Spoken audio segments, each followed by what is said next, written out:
I'm going to show you how to make the softest sourdough marble rye bread that is perfect for Reubens sandwiches.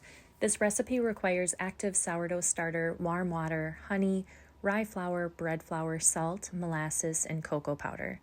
You're going to first prepare 2 bowls with a drizzle of olive oil.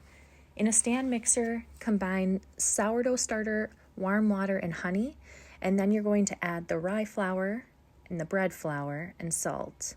You're going to mix with the dough hook for about 7 minutes at low to medium speed, making sure to scrape the sides as needed. Without a stand mixer, you're going to mix it by hand and knead on a clean surface for about 7 minutes, wetting hands to prevent sticking. After the kneading, you're going to divide the dough in half. Place the lighter half into a prepared bowl, cover with a kitchen towel, and set it in a warm spot.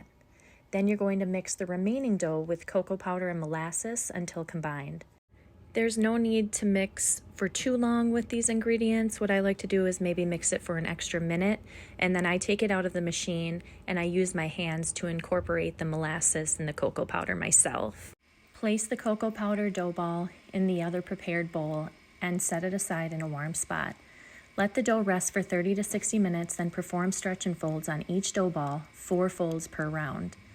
Rest for 30 minutes between rounds, repeating for 4 to 6 hours depending on kitchen temperature. Then you're going to line a loaf pan with parchment paper or use a banneton for overnight storage and baking. On a floured surface, roll the light dough into a 6 by 10 inch rectangle. Roll the dark dough into a 6 by 10 inch rectangle and place it over the light dough. Roll tightly from the short side into a cylinder, then roll again to create tension. In this video, I rolled the long way and I didn't like how this one turned out, so I would recommend rolling from the short way and then folding under the sides. The final dough should resemble a large stuffed burrito. Place the dough seam side down into the loaf pan and cover with plastic wrap or a kitchen towel and place in the fridge overnight for 8 to 24 hours. The next day, preheat the oven to 425 degrees Fahrenheit and remove the dough from the fridge. It should have bulked up a bit. Score the dough deeply with your preferred design and prepare for baking. I use a second loaf pan to cover the bread as it bakes because this helps create steam and prevents the top of the bread from baking too fast. You can also tent tin foil over the bread.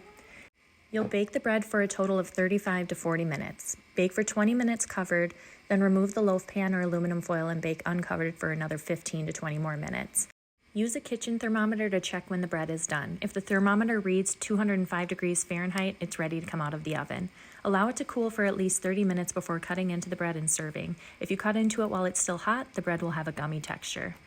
For the full recipe, click the link in the description or Google Bake with Jamie sourdough marble rye bread.